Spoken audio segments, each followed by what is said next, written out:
Señor, gracias porque tenemos tu palabra, porque tenemos esta oportunidad de venir a escuchar lo que tú tengas que decirnos. Queremos recibir tu consejo, tu consuelo, tu exhortación, que sea para tu gloria. En el nombre de Jesús. Amén. Apocalipsis capítulo 14.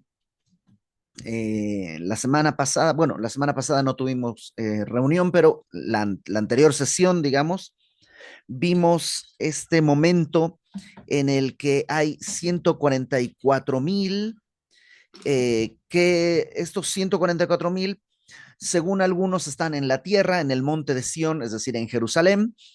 Otros, yo pienso que están en el cielo, en el monte de Sión, la nueva Jerusalén, y por eso están delante del trono y todo esto. Y yo creo, mientras eso está pasando ahí arriba o inmediatamente después de que pasa eso, ese acto de alabanza que tienen los 144,000, tenemos algo que está sucediendo aquí en la tierra. Y vamos a comenzar. Capítulo 14, versículo 6, dice, vi volar en medio del cielo a otro ángel. Esta palabra ángel, en algunas versiones, y si tú buscas en una Biblia en inglés, sobre todo, se traduce como águila, ¿no? Es porque realmente es un poco ambigua la palabra original. No está mal traducirlo como águila, pero en realidad creo que lo más sensato es entender que es un ángel. Un ángel es un mensajero de Dios en este caso, que dice, voló por en medio del cielo, es decir, pues por todas partes, y tenía el evangelio eterno para predicarlo a los moradores de la tierra. Lo que vamos a ver el día de hoy son cuatro advertencias, cuatro anuncios. Dicen por ahí que no hay iglesia cristiana que no tenga anuncios. Y bueno, esto son cuatro anuncios que se dan y este es el primer anuncio. Este primer ángel va volando y dice, tenía el evangelio eterno para predicarlo a los moradores de la tierra, a toda nación, tribu, lengua y pueblo. Y número uno, este evangelio dice evangelio eterno. ¿Cuál es el evangelio eterno? Pues el evangelio. Si es eterno, quiere decir que es el mismo siempre, no ha cambiado, ha sido siempre el mismo. Por eso, no sé si alguna vez te has topado con gente que a veces dice, um, mm, yo no creo en el cristianismo porque el cristianismo es realmente una religión bastante moderna, es decir, bastante reciente, fundada precisamente en el año 30, 30 y pico, mientras que hay religiones mucho más antiguas, hay religiones milenarias, entonces esas son las verdaderas. Bueno, no, el cristianismo se reveló de manera clara a partir de la iglesia en el año treinta y tantos, pero el evangelio es eterno. Porque como vimos en Pedro hace un par de semanas en la reunión de domingos, el Cordero fue inmolado antes de la fundación del mundo. Por tanto, el Evangelio no comienza con Cristo, no comienza con Pablo, como muchos dicen, Pablo es el que se inventó el cristianismo. No, el Evangelio es eterno, porque desde antes de la fundación del mundo el Cordero ya había sido inmolado por nuestros pecados. No es algo que Dios tuvo que improvisar en la marcha. Y este ángel dice que tenía el Evangelio eterno, iba a predicarlo a todos los moradores de la tierra, a toda nación, tribu, lengua y pueblo, porque al ser eterno le, está, digamos, apto para ser recibido por cualquiera. No es un tema cultural. Lo que pasa es que en Sudamérica son así, lo que pasa es que en Europa son así, lo que pasa es que en Borneo son así. No, sino que es para toda tribu, toda lengua, toda nación. Y mira lo que decía, temed a Dios, cosa que el día de hoy es, bueno, en el mundo es algo absolutamente sin sentido, ¿no? La gente te dice, los que no creen en Dios, te dicen, bueno, a Dios se le temía cuando no se conocía la ciencia, cuando no existían digamos, explicaciones racionales a fenómenos meteorológicos, a fenómenos de la naturaleza, y entonces se temía a Dios, porque pues Dios, ¿qué tal que mañana hace llover o qué tal que pasado mañana hace un terremoto y entonces había un temor de Dios. El día de hoy el ser humano, la humanidad ha conquistado la naturaleza y ya no necesita ese temor de Dios. Exacto. Y por eso vivimos como vivimos y la sociedad es la que es y es tan doloroso como lo es vivir en esta sociedad. El temor de Dios, dice, es el principio de la sabiduría, ¿no? Eh, la, la, la sabiduría de lo alto comienza con el temor de Dios, porque el temor de Dios es el reconocimiento de su naturaleza tan alta sobre la mía. En el Salmo 19, y lo he dicho muchas veces, se habla que el temor de Dios es limpio. Y es porque hay dos tipos de temor, un temor limpio y un temor sucio. El temor sucio me aparta de aquello a lo que le temo. Le tienes miedo a un perro, te apartas del perro. Le tienes miedo a un ladrón, te apartas del ladrón. Mientras que el temor limpio te acerca a aquello a lo que temes. Piensa en la relación de un hijo con un padre, una relación pura en la que el hijo por temor del padre, por temor a fallarle, por temor a decepcionarle, por temor a muchas cosas, incluso cuando el padre ya no está, sigue comportándose como si fuera visto por el padre. ¿Por qué? Por ese temor, pero es un temor limpio para honrarle. Bueno, ese temor el día de hoy, lamentablemente, no existe en la sociedad, eh, digamos, secular, pero también se ha descuidado en la sociedad cristiana. Ya no se habla del temor de Dios. De hecho, hasta se toma como un cliché, ¿no? Cuando alguien dice, no tienes temor de Dios. Antes se decía eso porque significaba algo. El día de hoy, lamentablemente, en nuestro vocabulario no significa nada. Y lo que está haciendo este ángel es anunciar, teman a Dios, porque el temor de Dios te lleva a la segunda cosa, dadle gloria. No se puede glorificar a Dios sin temor de Dios. Aquellos que lamentablemente viven en una especie de, no sé cómo decirlo, como de sobreconfianza con Dios, no pueden nunca glorificarle, porque para tenerle confianza en este sentido, ¿ok? Esta confianza a Dios, lo tengo que reducir a mi tamaño. ¿Y por qué glorificaría a alguien de mi tamaño? Solamente cuando puedo ver el Dios magnífico que es, alto, inmenso, altísimo, inaccesible, entonces ante el temor de Dios puedo glorificarle. Y este ángel dice a todo el mundo, teman a Dios, denle gloria, porque la hora de su juicio ha llegado, porque el mundo también rechaza esto, que vamos a dar cuentas, que vamos a dar cuentas a Dios y que vamos a dar cuentas de todo lo que hemos hecho y de todo lo que hemos callado. La diferencia fundamental entre un creyente y un ateo no está entre si uno cree que Dios creó las cosas y el otro no. La diferencia fundamental es que uno piensa que vamos a dar cuentas y el otro no. Vamos a entregar cuentas de cómo vivimos. Si alguien considera este pequeño elemento de la eternidad que vamos a rendir cuentas, entonces el camino para entender a Dios también está abierto. Y entonces lo que dice el ángel es, consideren esto, la hora de su juicio ha llegado y adorad a aquel que hizo el cielo, la tierra, el mar y las fuentes de las aguas, es decir, el creador de todo, que también es un título que Dios celosamente reclama a lo largo de toda la Biblia. Su rol como creador es algo que Dios reclama una y otra vez. Y el rol más atacado, digamos, de, por la sociedad es el rol de creador. Ya no se cree en un Dios creador. Bueno, todo esto lo anuncia, dice el ángel que tenía el evangelio eterno. Es curioso, el día de hoy el evangelio está para ser predicado por los seres humanos, pero en aquel momento también lo predicará un ángel. El día de hoy no es un privilegio de los ángeles, es un privilegio de nosotros.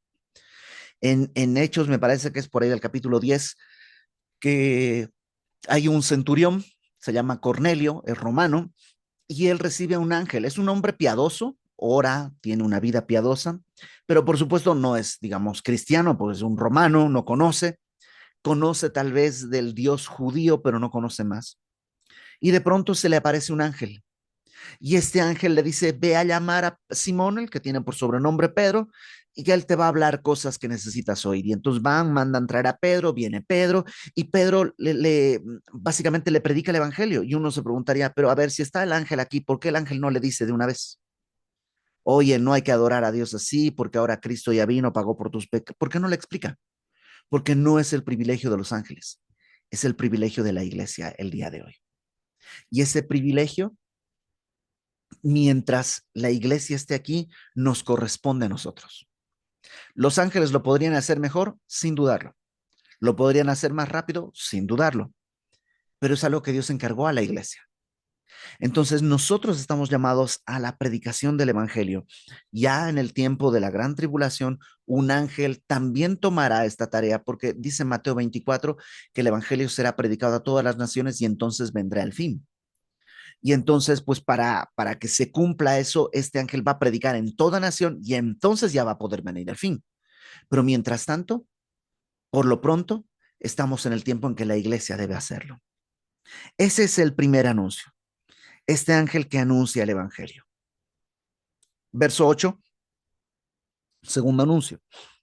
Otro ángel le siguió diciendo, ha caído, ha caído Babilonia, la gran ciudad, porque ha hecho beber a todas las naciones del vino del furor de su fornicación. Este ángel anuncia la caída de Babilonia. Ya hemos hablado de Babilonia. Babilonia es en la Biblia una ciudad, tal cual, ¿no? Una ciudad antigua. También fue un imperio, el imperio de Babilonia. También en la Biblia se habla de Babilonia como un sistema humano en el que nosotros vivimos, es decir, la sociedad que rechaza el señorío de Cristo es Babilonia. Y todos estamos en esta sociedad. De hecho, una y otra vez se llama al pueblo de Dios a salir de Babilonia, pero no geográficamente, sino a salir de este sistema en el que todo se compra y todo se vende. Lo veremos más adelante en el capítulo 18. Eh, y probablemente piensan algunos eruditos, que en el tiempo del anticristo, Babilonia será reconstruida, la ciudad de Babilonia será reconstruida. ¿Por qué? Porque pues Babel es el lugar de la primera rebelión social, ¿no? Se reunieron, ¿te acuerdas? Allá en la llanura de Sinar, dice en el Génesis, a edificar la torre de Babel por si Dios nos esparce y están reunidos en un solo ánimo, llegar a las estrellas por si Dios hace, para hacernos un nombre. Es todo el ensimismamiento concentrado ahí. ¿Y qué hace Dios? Hace que todo el mundo tenga un idioma distinto para romper este plan que es básicamente un plan para destrucción propia, ¿no? A Dios no le va a afectar nada, pero como humanidad nos vamos a destruir. Y entonces, desde esa época, el mundo anhela volver a esa Babilonia en la que estábamos todos en unanimidad, ¿no? Clásica es la canción de John Lennon, que todo el mundo dice, ay, qué bonita, y tú dices, ¿cómo va a ser bonita? Realmente es terrible. Imagina que no hay cielo arriba, que no hay infierno abajo, que no hay fronteras, básicamente lo que el mundo de hoy quiere.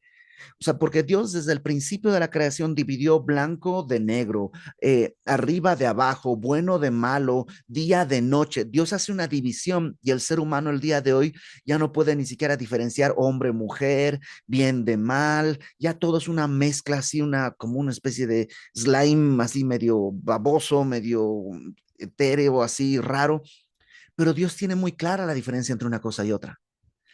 Y probablemente, pues sí, Babilonia es un buen lugar para que el anticristo ponga su capital como centro de este nuevo reino. Entonces, cuando dice aquí en el verso 8, ha caído Babilonia, se refiere tal vez a la ciudad que estará reconstruida, una ciudad que estuvo mucho tiempo perdida en la arena y que Saddam Hussein comenzó a reconstruir hasta que llegó la guerra del Golfo, pero que el día de hoy hay ruinas, hay videos, tú pones en YouTube, visita a la ciudad de Babilonia y hay muchas personas que han tomado video y hay documentales de las ruinas que han reconstruido y cómo Saddam Hussein buscaba hacer de Babilonia su capital, considerándose la reencarnación de Nabucodonosor. Entonces puede ser que esa ciudad, la capital, haya caído, ¿no? Se está anunciando, ha caído es decir, ha sido conquistada, el imperio del anticristo está siendo derrotado, pero también está anunciando el fin de este sistema en el que vivimos el día de hoy.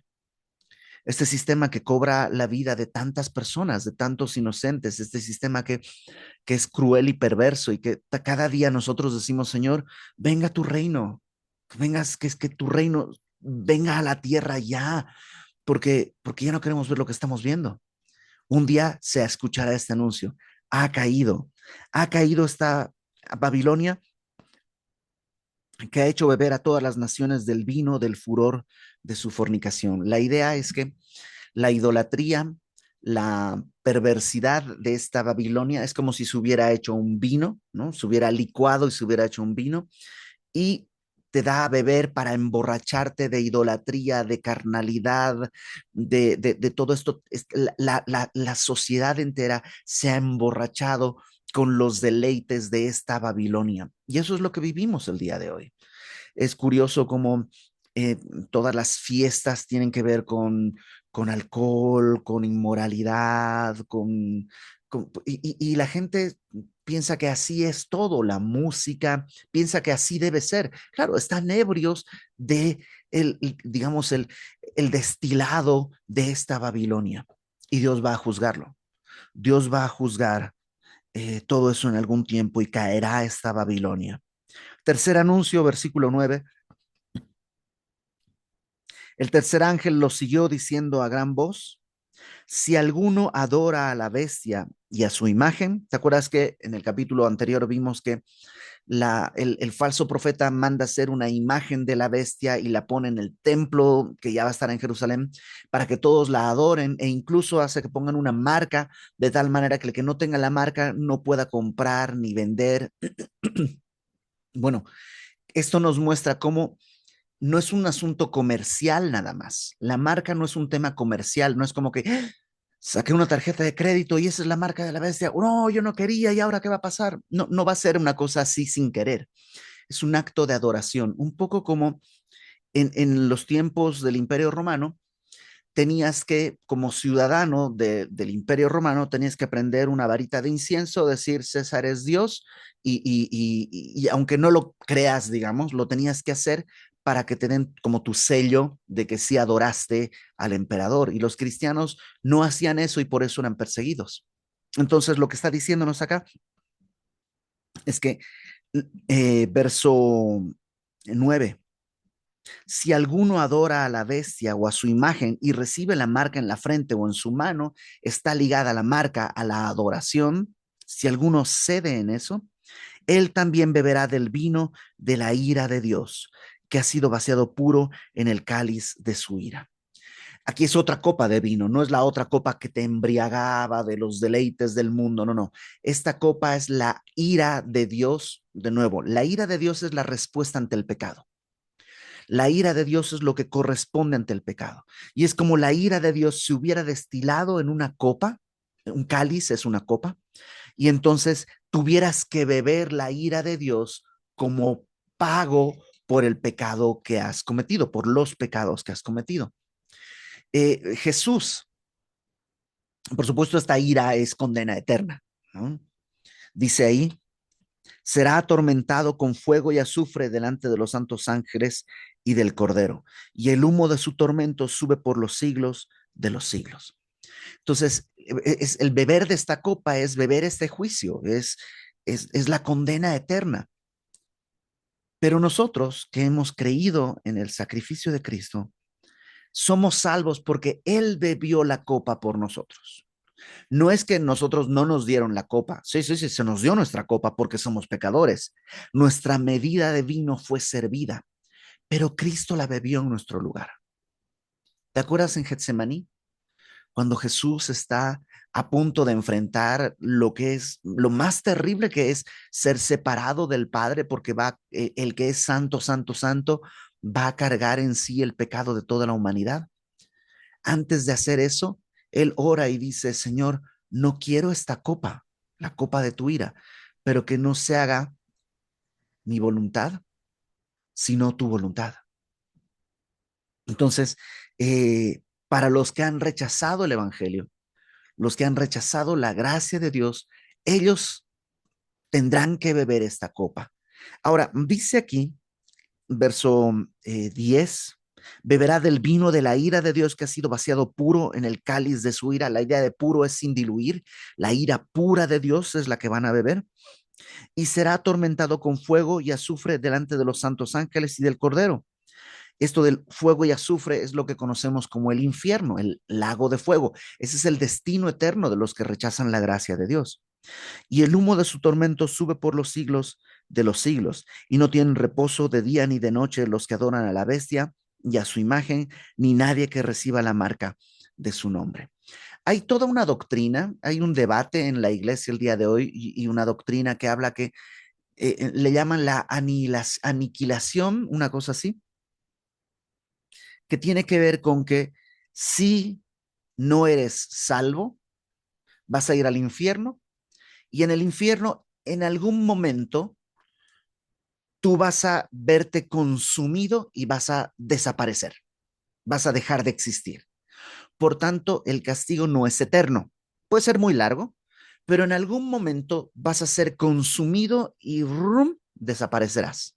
No tendrás vida eterna, simplemente en algún momento dejas de existir. ¿Cuál es el problema? El problema es que el pecado es contra un Dios eterno. Por tanto, la paga no puede ser temporal, la paga debe ser eterna. Y la paga debe ser eterna, eh, o permíteme más bien decirlo así, tendremos vida eterna de gozo y paz con el Señor o de tormento lejos de Él. Pero yo no creo que el castigo en el infierno tenga un límite, será eterno. Pero así de eterno también será la rebelión. No hay alguien que va a estar en el infierno diciendo, ¿por qué, Señor? Ya perdóname, ya sufrí suficiente, perdóname, estoy arrepentido. No habrá arrepentimiento, porque es un corazón endurecido y por la eternidad vivirá en rechazo de hacia la gracia de Dios. Entonces es algo muy fuerte, o sea, es algo muy fuerte, porque es el destino por la eternidad. Y lo que nos dice es que este humo no va a disminuir día y noche por los siglos de los siglos. Te digo, hay gente que, y gente, digamos, estudiada, no estoy hablando de advenedizos o cosas así medio raras, no, gente estudiada y gente piadosa que considera que el castigo es demasiado grande y que por ello tiene que tener un límite. Pero la Biblia no, por lo menos lo que yo entiendo el día de hoy es que no enseña eso. Entonces, el primer anuncio es el llamado al arrepentimiento por el Evangelio, a vivir en el temor de Dios y a darle gloria. El segundo es, si tú estás teniendo tu esperanza en este mundo y en esta tierra, ha caído Babilonia. Babilonia no va a ser eterna, Babilonia va a caer. Y el tercero es el castigo por el rechazo a la gracia de Dios, porque los que van al cielo no es que fueron buenos o más inteligentes, nomás la gracia de Dios nos tomó y nos arrastró. Ahora, verso 12, el cuarto anuncio. Aquí está la paciencia de los santos, los que guardan los mandamientos de Dios y la fe de Jesús. La paciencia de los santos implica que no tenemos una esperanza en un cambio de circunstancias, sino en guardar los mandamientos de Dios y la fe de Jesús. Aunque el mundo no lo haga, aunque el mundo entero esté corriendo en la dirección opuesta, no nos guiamos por la demanda popular, sino por los mandamientos de Dios. No hacemos lo que es más común, sino lo que en verdad es cierto.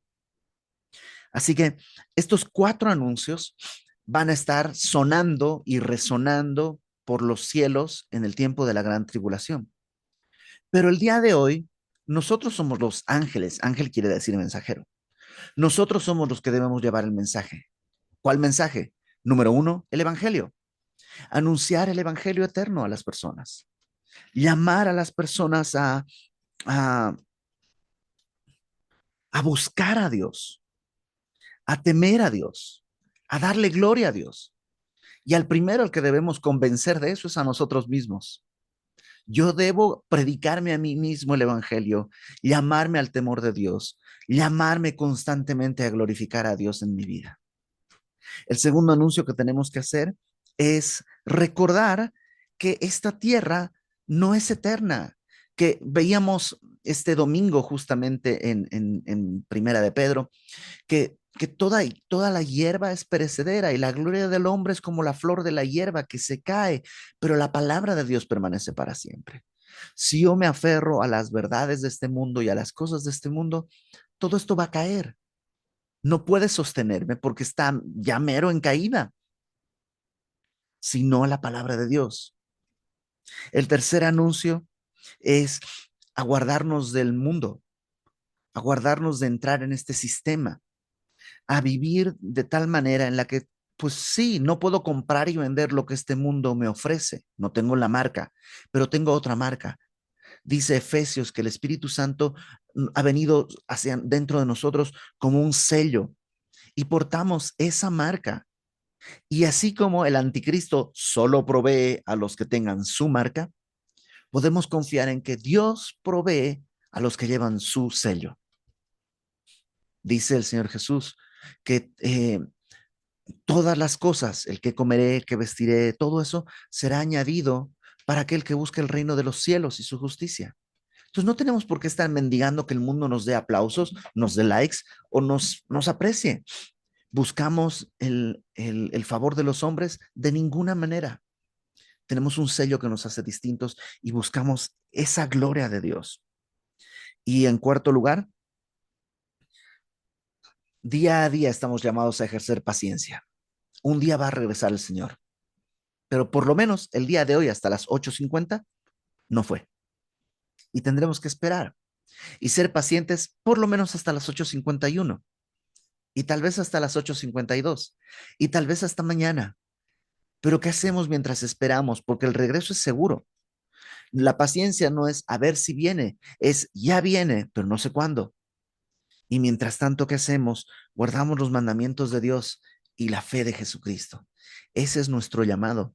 ¿Hará este llamado el Señor cuando estén en la gran tribulación? Sí, pero el día de hoy nosotros nos llamamos a nosotros mismos y exhortamos a otros también a que vengan. Vamos a, vamos a orar. Señor, gracias porque podemos escuchar este llamado aún antes de que vengan este tiempo tan difícil, estas cosas tan terribles, Señor, que vendrán sobre la tierra, sino que podemos escuchar tu llamado el día de hoy mientras estamos todavía en el tiempo de la iglesia. Danos oídos para oír, Señor, un corazón que pueda recibir lo que tú quieras enseñarnos. No permitas de ninguna manera que nuestro corazón se endurezca por el engaño del pecado, que nos aferremos a este mundo, a esta Babilonia que va a ser deshecha, sino que nos aferremos a ti, solamente a ti. Y si a través de nuestra boca, de nuestra vida, tú quieres hacer que otros vengan también a sumarse a tu reino, que así sea. Aquí estamos, Señor, dispuestos y deseosos de que nos uses. En el nombre de Jesús. Amén.